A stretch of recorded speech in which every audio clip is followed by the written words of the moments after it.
পদত্যাগ করে দেশ ছেড়েছেন প্রধানমন্ত্রী শেখ হাসিনা। দিল্লির নিকটবর্তী হিন্ডন বিমান ঘাঁটিতে অবতরণ করেছে তাকে বহনকারী বিমান। লন্ডনে যেতে পারেন তিনি, তবে শোনা যাচ্ছে সেটি হতে পারে তার পরের গন্তব্য। এর আগে জেনে নেওয়া যাক শেষ ৪৫ মিনিটে যা করেছেন প্রধানমন্ত্রী। গত কয়েকদিনের আন্দোলনে বেশ উত্তপ্ত ছিল বাংলাদেশ।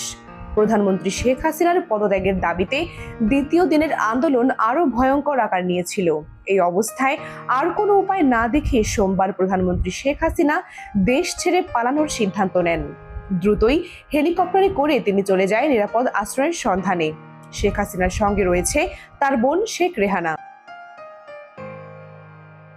দেশ ছাড়ার আগে সেনাবাহিনীর তরফ থেকে শেখ হাসিনাকে সময় বেঁধে দেওয়া হয়েছে।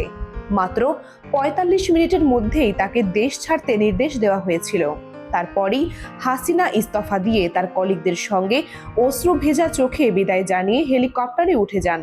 যদিও তার ইচ্ছে ছিল শেষ ভাষণ দেওয়ার, তবে সেনাবাহিনী তাকে সেই সুযোগ দেয়নি।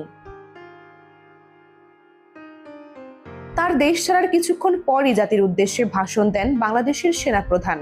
সেনা দপ্তরে জরুরি বৈঠকে বসেন জাতীয় পার্টির সিনিয়র কো চেয়ারম্যান আনিসুল ইসলাম মাহমুদ ও দলের মুখ্য সচিব মুজিবুল হক চুন্নু।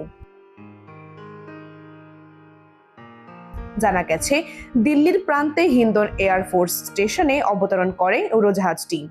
নয়াদিল্লির গাজিয়াবাদে সেনাবাহিনীর হিন্ডন এয়ারবাসে স্থানীয় সময় ৫টা ৩৬ মিনিটে অবতরণ করে শেখ হাসিনার বিমান।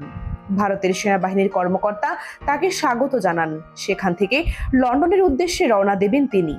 ইংল্যান্ডে রাজনৈতিক আশ্রয় প্রার্থনা করতে পারেন বলে জানা যাচ্ছে। ওই বিমানে তার বোন শেখ রেহানাও রয়েছেন। তিনি ইংল্যান্ডের নাগরিক।